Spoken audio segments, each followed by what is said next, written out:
Atlas frá Efrihrepp og hann setinn af Daníel Jónssoni. Hann með 7,98 í aðalengun. Þetta Gárasonur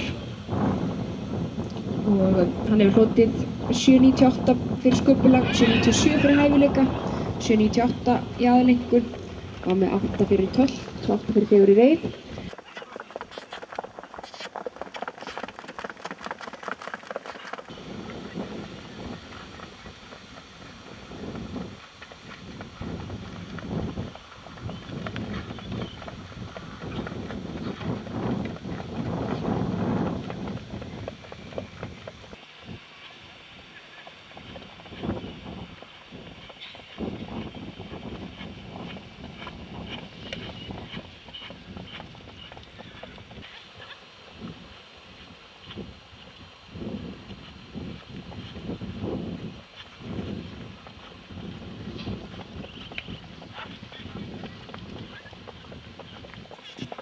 Og vökull frá Efri Brú hækkar fetengun úr 7